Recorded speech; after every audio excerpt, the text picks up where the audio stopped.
Narito na naman ang mainit na balita mula sa mundo ng politika. Binuksan muli ni Senator Rodante Marcoleta ang kontrobersyal na kaso ni Pepsi Paloma na muling gumulantang sa publiko. Ayon kay Marcoleta, hindi raw dapat tuluyang nalimutan ang isyong ito na tumatak sa kasaysayan ng showbiz at politika. Ang panibagong pagbanggit sa kaso ay nagdulot ng matinding diskusyon sa loob ng Kongreso at sa publiko. Sa kanyang talumpati, ginit ni Marcoleta na dapat bigyang pansin ang matagal nang hinahanap na hustisya para kay Pepsi Paloma. Mariing binanggit niya ang mga pangalan ng mga sangkot umano kabilang ang Senate President Tito Soto. Dahil dito, muling nabuhay ang usapin kung paano ito naapektuhan ng impluwensya at kapangyarihan ng mga taong nasa mataas na posisyon. Hindi naman nagpahuli ang kampo ni Soto at agad na nagbigay ng pahayag na wala siyang kinalaman sa mga akusasyon. Gayit ng kanyang panig, paninira lamang umano ito at ilang political demolition job na paulit-ulit na ibinabato sa kanya. Gayunpaman, patuloy ang pag-init ng usapin dahil maraming netizens at grupong kontra-korupsyon ang nananawagan ng masusing investigasyon. Sa ngayon, nakaabang ang sambayan ng Pilipino kung may mangyayaring ang bagong pag-usad sa kaso ni Pepsi Paloma.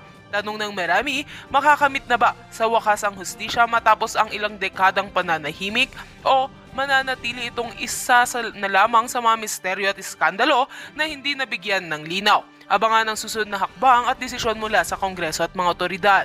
At yan nga ang mga balitang ating pagkakatutukan, at kung bago ka pa lamang sa aking channel ay huwag kakalimutang mag-like, share and subscribe para updated ka sa mga bagong balita dito sa Tatak Pinas.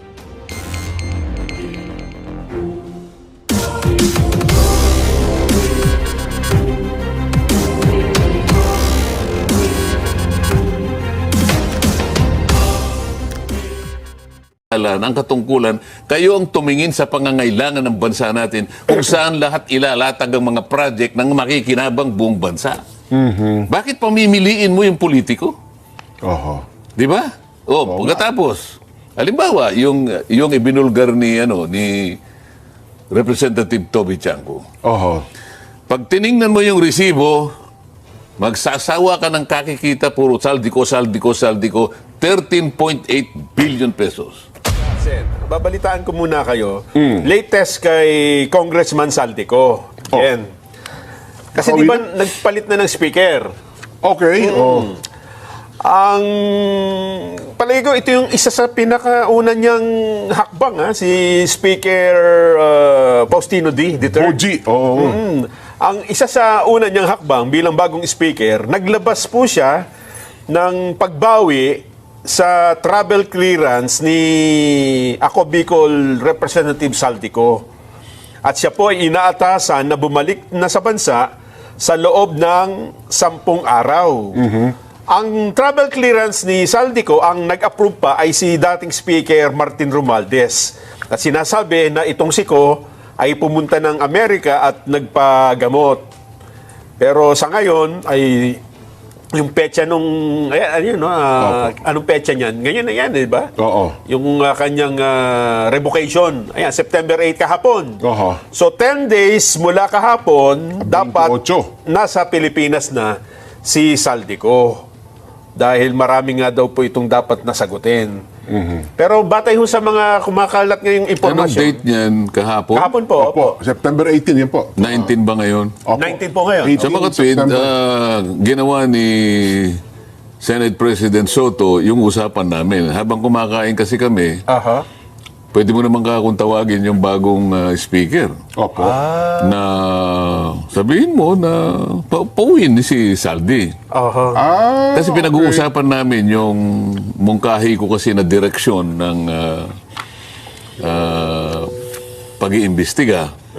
Ayun naman, hindi ko naman kinakaila kahit kanino. Ang gusto ko pag nanguhuli ako, ayoko ng sapsap, ayoko ng butete. Ang gusto ko, sapagkat nakasadlak tayo sa napakalaking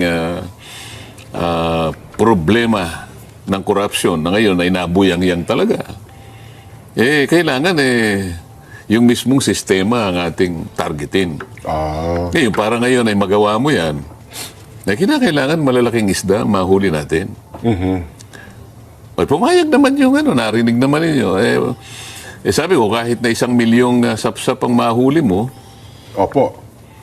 at maipakulong mo, hindi ako naniniwala na makakagawa yan ng bagay na makapagpapatigil sa napakalaking katiwaliang nagaganap sa ating bansa. Yun po yung pagkatanong nyo kay Secretary Ang sabi niya kasi, Opo. kahit na papano, deterrent. Opo. Hindi ka ako deterrent yan dahil puro butete lang yan. Parang sino matatakot sa mga butete?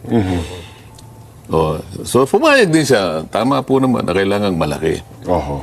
Gusto, mula dun sa discussion na yun, sabi ni Senate President, habang kumakain kami, Opo, yung nag-break kayo. naintindihan ko naman kanya yung tinutungo ng pagtatanong mo. Tama naman yun. Hanggang sa mapag-usapan nga namin, pwedeng ipatawag. Kasi nga, si Saldico, ilang beses namang nabanggit ang pangalan. Doon lamang sa subscribe, doon sa sinumpang salaysay ng mga Diskaya, nabanggit na yung pangalan. Bagamat ang pagkakabanggit ay mula doon sa dalawang congressman na kanyang in-identify. Name drop daw po yung pangalan nila. Name drop kasi Opo. nagtanong siya, bakit dito 25% lang, bakit dito 30 na ang kinukuha nyo? Abay, yung sa amin dito kasi, may manggagali, may pupunta kay ganito, binanggit ang pangalan ni Saldico at ang pangalan ni Speaker. Oo. So pagkatapos noon, sabi ko, maliban pa dyan, nakita mo naman si Toby Chanco, nagpasya naman na mag-testify. At tuwi rin niyang binanggit ang pangalan ni Saldico.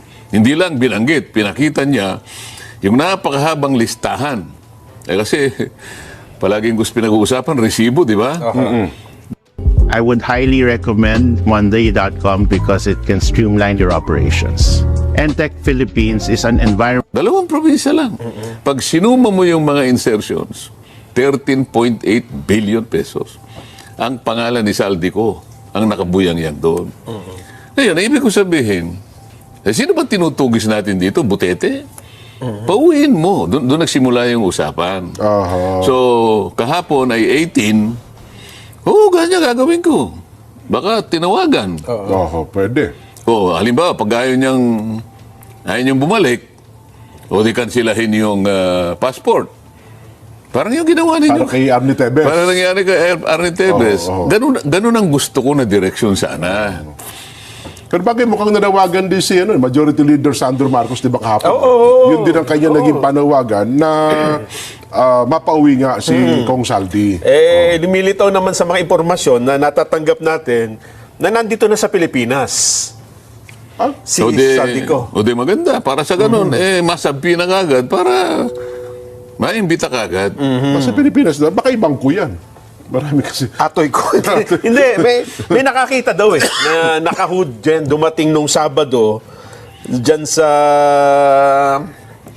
September 13. Madali yan pwede naman i-check yung manifesto ng immigration. Makikita nyo dyan kung anong aircraft ang kanyang sinakyan. Di ba? Anong oras dumating. May mga yung passenger manifest, malinaw yan Maliban na lang, Sen, kung ibang ginamit na pangalan. Nag-disguise. Kasi meron ako nakitang post. Nung nandun siya, parang ang ginamit niyang pangalan, Salcedo ko. Parang gano'n. Hindi na Saldi. Pwede rin. Hanapin mo yung Salcedo ko doon sa manifest ko. Yun. Pero ang importante, kung nandito man yan o wala, ang importante, pinapauwi na. Ang point na naman ito, Sen, makapagpaliwanag siya. Kasi nababanggit ng kanyang pangalan. Hindi naman agad natin sinasabi na siya ay guilty o may pananagutan sa usaping ito, kundi matanong kung ano man ang kanyang partisipasyon sa usaping ito, Sen. Halimbawa, bakit yung insertion mo puro pangalan mo? Okay. Anong interest mo sa Mindoro Oriental? Anong interest mo sa Abra? Puro pangalan mo nakalagay. 13.8 billion. Paano mo nagawa yun? Di ba? Puro pangalan. Ewan ko, 2 probinsya pa lang yun. Meron ka pa bang iba? Hindi ko pa sinasabi yung Bicol. Marami siyang ipaliliwanag. Ngayon, dikit-dikit na noon. Bakit? Paano pinayagan ng DBM yun? Paano pinayagan na... doon pa lamang, paano na-approve yung GAA? Pagkatapos walang gustong magkusa, tinatanong ko yung undersecretary na babae, wala raw siyang kinalamanan. Hindi niya raw kilala kung sino yung mga nag-i-insert. Dahil hindi naman daw siya parte ng BICAM. Palagay mo, hindi. Eh, di patawag mo yung party ng BICAM. Yun ang ayaw nilang gawin eh. Di ba? Oho. Nagtatakipan. Ewan ko Well. So, Ay, hindi. abangan. May sumapalit siyang problema dyan, di ba? Ano daw? Yung tinatanong siya ni Congressman Terry Redon. Si DA Secretary Secretary, oh. Joe Laurel. Out of nowhere, bigla na banggit naman yung Pero ayun naman ata, isda naman Sa isda ata yun. naman. Oo. Malaking problema din yun. Papaliwanag din niya yun. Kasi pinepwersa daw ni Saldico ang DA na bigyan ng allocation siya para mag-import ng isda. Pati ba naman isda? 3,000 containers Hindi daw. naman magsasalita ng ganun yung Secretary ng Agriculture kung hindi totoo. Oo. 3,000 na containers ng isda. Yun nga. Meron pa nag-text sa akin, ha? Oo. Meron pa siyang ginagawang pakikialam dyan, Philippine Ports Authority. PPA. Oo. Meron ding sinabi sa akin, yung Secretary of Justice, hindi ko muna sasabihin dito. Oo. Oo. Ako, ang dami palang sabit. Pag Secretary of Justice mismo, Boying ang nagsalita. Hindi ba magkausap kami kahapon? Opo. Oo, mamaya kukwento natin yun, pero hindi na muna natin ibubulgar yun. Kasi sapagkat, Ako din naman, tsaka matagal natin kaibigan yung Secretary Boying, Sen, di ba? Oh. Oo naman. Wala naman doon ang issue eh. Yun naman, Pero matagal Jen, nating ano yan, eh. Jen, hindi yung usapan ni Secretary Boying Oo. at ni Sen ang gusto kong malaman eh. Kundi yung usapan nila, Yan ang hinihintay ko. yung usapan nila Yun ang sinabi ko kahapon eh. Oh. ni Yun ang inaabangan ng marami. Alam niyo ba, Sen, tumanggap ako ng 1,000 text Aha. mula sa iba't ibang mga reporter, sa mga kaibigan natin sa Senado, sa Kamara, sa Malacanang. Abangan nyo sa palatuntunan sa ganang mamamayan. Alam nga naman akong sabihin ko sa inyo, di ba, Hindi, una pa kayo? Ito na. Oo. Ano ba ang pinag-usapan nyo ni Ma'am Edna? Sen. Ayun. Oo. Tungkol saan? Ang dami kasi. Tungkol saan? So, mamenda pa lang binasabi mo? Yun ang nasa isip ko. Ano ba nasa isip mo? Yun na nga rin talaga, kay Mamenda. Kasi Opo. ang pinag-usapan namin dahil nga, di ba nagtatanim ako ng lettuce, di ba? Opo, oo. Lechugas. Lechugas, opo, oo. Sabi ko sa kanya, kung gusto mo sumama ka dahil alam ko naman kung pagka yung mga lettuce kasi medyo malaki na, ang gagandang tingnan eh. Ay, opo, oo. Hindi ba pinagawa ko uli yung aking Sa Tarlac, opo. yung greenhouse ko. Oho. Alam mo naman hydroponics yun eh. Oho. By this time 20 days old na yung aking mga lettuce. Oo. Di ko nga naibigay siya direct. Sana naipasinag ko na naman dito. Iinggitin ko na naman si Nelson Ganda dito. niyan, no? Hindi, padala sa atin parang yung tagapag-alaga niyo doon. Si Briggs. Si Briggs. Oo. Kung nakikinig si Briggs, Briggs, i-text mo, isang mga sa akin, ha? text mo kay Direk Camo Ayan, para maipakita natin yung bahagi na yun. Ayan, oho. Yun namang ilang portion na mapagtatamnan pa, tatamnan ka na naman ng kamuting baging. Kasi binibili yung mga baging. Yun ang sinabi ko yun ang kinukwento Yung ko talbos pa lang pala, malaki na kita. Oo. Baka gusto mong sumama sa akin, makita mo naman kasi alam ko gustong-gusto mong nakikita yung mga lettuce. Alam mo kasi pagka nandun yun, nate-attempt siyang kumuha na kagad eh. Yun ang gusto niyang ilagay doon sa burong isda. Yun ako, kasarap nun, Tsaka yung meron kang inihaw na dalag. Yun ang may kukwento ko sa inyo. Bukod doon, wala akong masasabi. Ewan ko kung ano ibang gusto niya pang itanong. Ayun naman pala. At least malinaw tayo. Pasensya na kayo. Yung mga kasama nating reporter. Itanong mo na. Kasi hindi malinaw eh. Ganun? Diba kumbaga sa pelikula, wala hindi naman sinimulan eh. Walang tanong eh, walang sagot. Ay, bukod pa po doon sa pinag-usapan ni Ma'am Edna, na alam mo namin na yun. Kayo naman dalawa, nabalitaan ko, ipinangako nyo sa ating mga taga-subaybay Ay, nako. na pagdating ko rito sa araw na ito, Opo. ay magkukwento ako. Opo. Abay, kayong may utang sa kanila, bahala kayong bayaran ninyo yun. Kasi po, tumanggap kami ng tawag at text doon po sa nakausap ninyo. Sabi po niya na ako ay may biyahe, hindi ako makapagpapaliwanag ng mahaba sa inyo.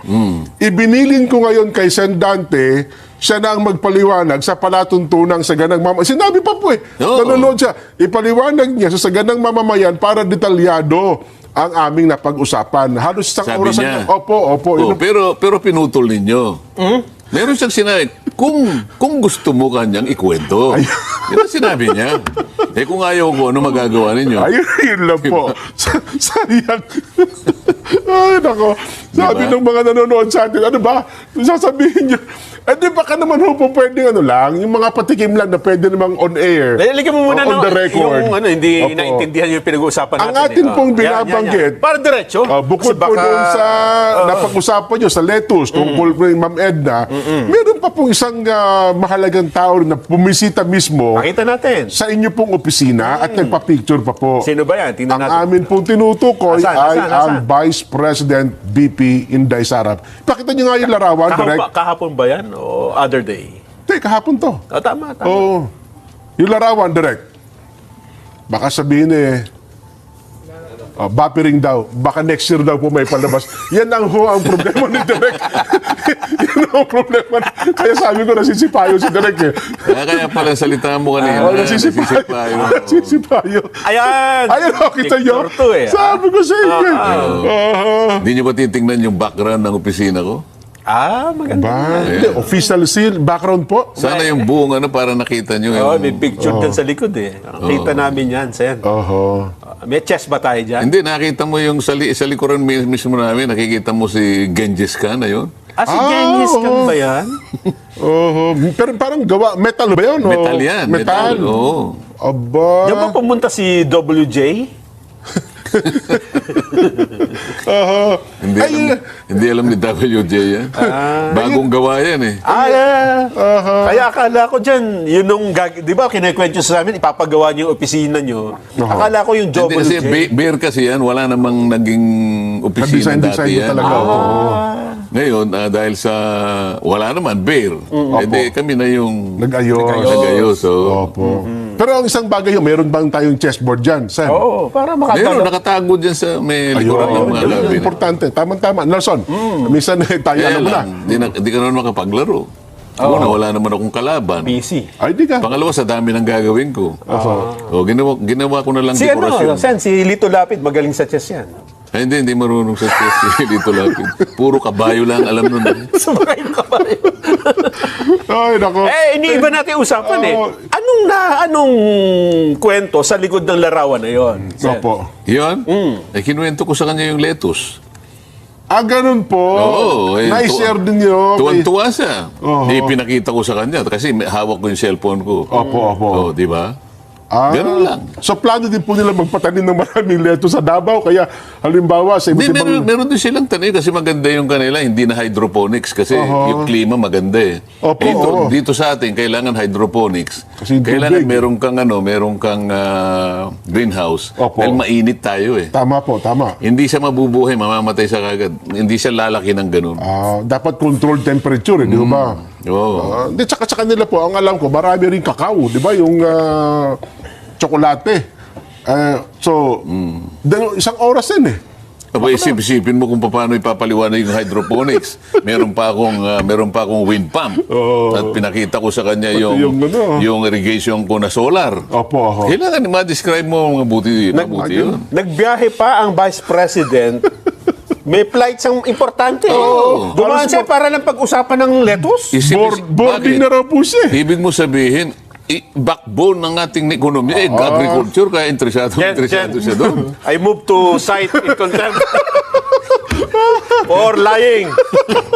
Ang problema, Isipin mo. Di ba? opo, ang problema sa chairman, hindi tayo. Ang problema, May chairman lang tayo. ang problema sa inyong dalawa kasi, tismoso kayo eh. Kaya, naipangako ninyo, ang buong akala ninyo, may makukuha kayo sa akin. Di ba? Naglakas loob na ho kami yan. Abay, mantakin nyo ngayon, Seno. Nabutata kayo ngayon. Mantakin nyo ngayon sa YouTube. Ang nakatutok sa atin ay 12,000. Yung 12,000 na yan, siguro sa isang unit gadget, pinakamababa yan, 3 hanggang 5. Kaya nga ibabas kayong lahat ng mga yan. Sa Facebook Diba? po, ganun din. Iba pa yung mga nanonood sa kanilang mga television screen at saka yung mga na bumibiyahe sa kanilang mga sasakyan, nanonood, nakikinig din po. I-contact na natin kasi. Wala tayong forum eh. Opo. Isip-isipin ninyo na kung mo dinalaw ka ba ng Vice President, kung ano-ano ng spekulasyon ang nasa isip nyo, pwede naman kayong magkwentuhan kasi tagal din naman namin hindi nagkita eh. Opo. Di ba? Oho. Magmula nung huli kaming magkita sa Pilipinas, halimbawa sa Digos. Alam ko pinakahuli yung birthday niya sa The Hague, di ba? Sinabi ko naman siya, nagpunta ako doon. Nagpunta kayo doon, oho. Yun ang pinakahuli. Yun ang pinakahuli. So, napatagal dahil siyempre, sa haba ng hindi kami nagkita, so maraming So- kwento-kwento lang. So, sukdulang, umabot po yung boarding time niya. Sabi niya, mayroon lang ako anyang flight ngayon. Papasok ako sa opisina ni Senador Marcoleta. Paglabas, sabi niya, ikukwento ko sa inyo ang aming napag-usapan. Nung lumabas, sabi niya, ako, boarding time na namin. Boarding time na. Pagka Ang nagpaliwanag dami pa. palang sumunod sa kanya. Hindi ko naman nakita. Nasa loob ako. Pakarami po. Nagkaipit-ipit nga sila dyan eh. Oho. Tapos habang sa ini-interview na Mayan Corbera, yung mga reporter po ng Senado, sabi niya, Nakita mo nakasunod si Senator Bato? Opo, Pero opo. hindi siya nakapasok sa loob. Kayo nga lang daw po talagang nag-usap eh. Oh. Importante talaga yung mga lettuce. Sabihin ko sa inyo. Doon nakasalalay ang ekonomiya ng ating bansa. The Philippines is an agricultural economy. Oho. Huwag ninyong mamaliitin yung importansya ng pagtatanim. Di ba? Opo. Naikwento ko sa kanya yung kamoting baging. Oho. Kung gaano ang kinikita ko riyan. Sa talbos pa lang pala, wala pa yung laman, ano? Talbos pa lang yun kasi yung talbos na yun, pag nag-gather mo yan, ibebenta ko yun. Opo, oho. At marami ang magtatanim noon. Tertale. Naku Oo, naman. per tali yun. Baka sir, pagka tinanong si Vice, iba isagot niya, hindi kamoting baging at lettuce. Ang Pinag-usapan ninyo. sasabihin niya. Opo. Oo, hindi naman yung makakalimutan yung kwento namin at puro baging na lang ang pinag-uusapan. Hindi ba? Hindi kasi ang linaw ng pagkakapaliwanag niya, di ba? Boarding time na kami. Oo. Kapag ka nagpaliwanag pa ako sa inyo, mahuhuli ako, hindi, kinakailangan ko, parang sulu ata pupuntahan niya, no? Ganon. Oo. Pinakamabutian niya, manood kayo sa palatuntunang sa ganang mamamayan, alas 4:30 hanggang alas 6 ng hapon, Biyernes, Oo. doon ipaliliwanag ni Sandante ang napag-usapan namin. Oh, tama, di ba? Opo. Hindi pa nyo nasakyan, sinabi na nga niyang boarding time ko. Oho. Ang gusto lang niya sabihin, ayaw ko kayong kausap. Di pa nyo nakuha yun? Ngayon na po Ayaw ko namin kayong kausap kahit sino sa inyo. Pasensya nyo na ako. Ganun lang ibig na sabihin nun. Sige po. At Oo. dahil dyan, mga kababayan, tayo po'y magparami na ng lettuce, Yan. kamoting baging, at yan po magsasalba sa atin pong kabuhayan. Yan. Oho. Diba? Ang ating agrikultura ay susi sa mahirap na kalagayan Ganun din ng ang ating sinabi ko bansa. kanina dahil kausap ko yung representative ng Taiwan Economic and Cultural Office. Opo. Pinaintindi ko sa kanya, sabi ko, total maganda yung relasyon ng ating dalawang bansa. Opo. Alam mo talaga, ang problema ng aming bansa ay yung agriculture at saka yung energy.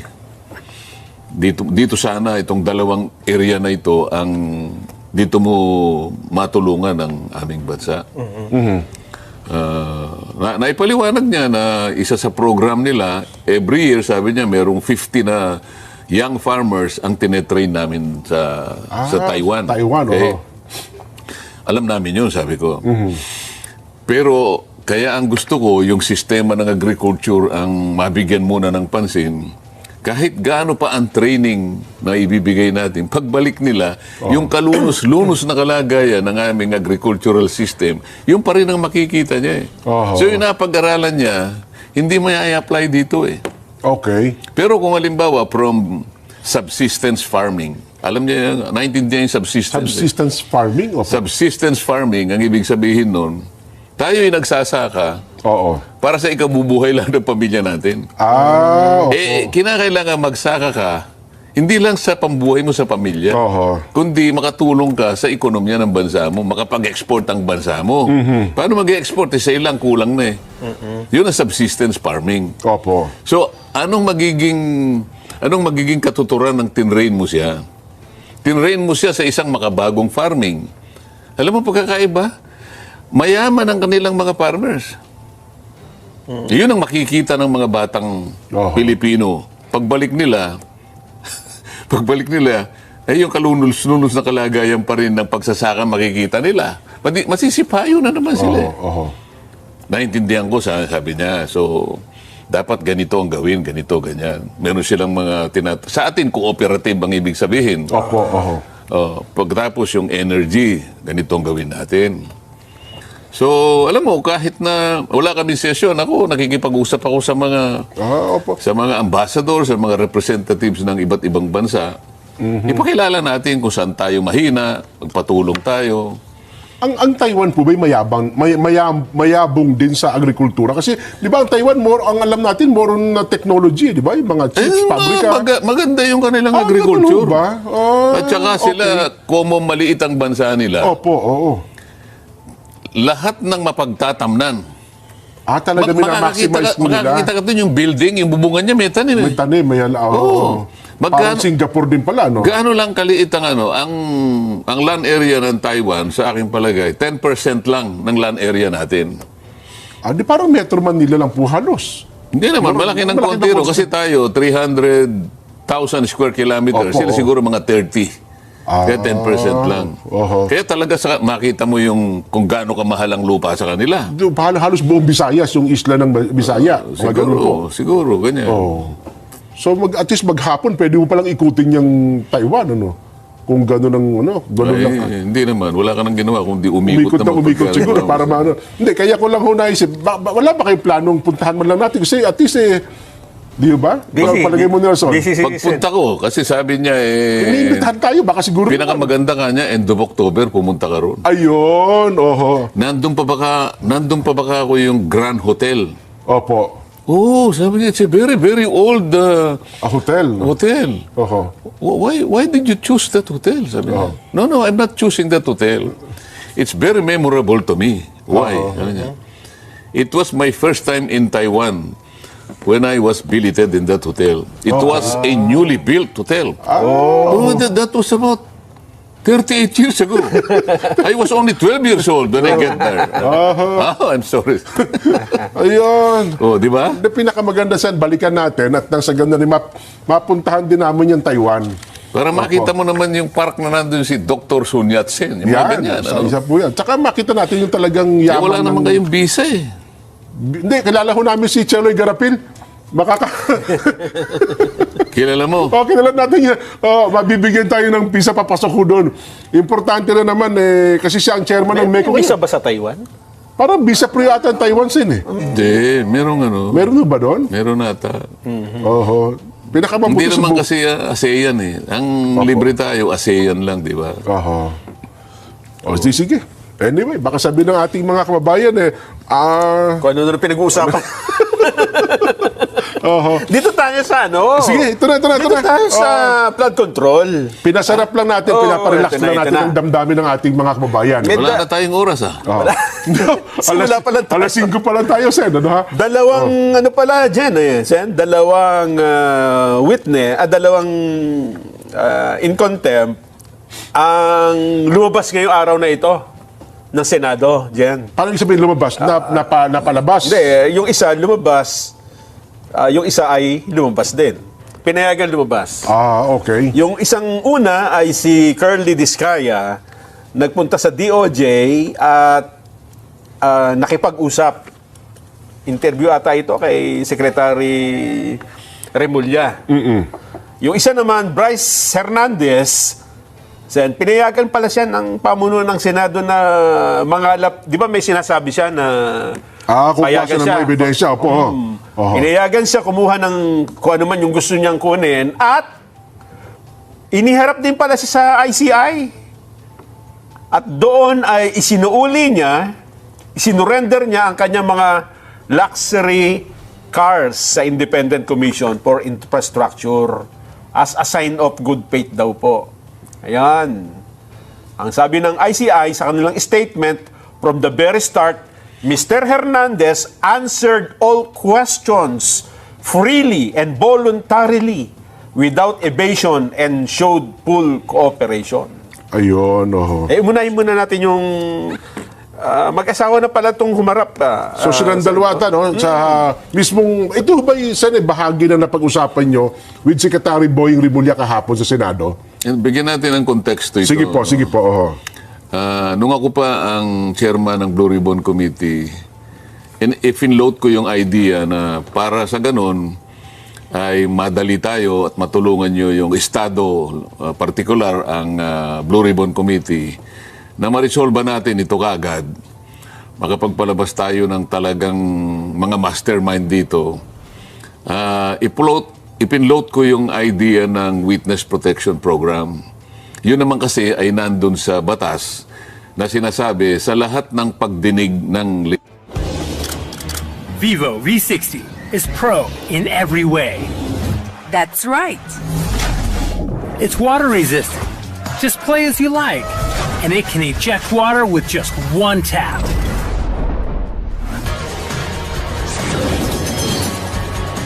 V60 is equipped with Vivo's exclusive Blue Volt technology. Massive power, endless energy. With 90-watt flash charge, Vivo V60 will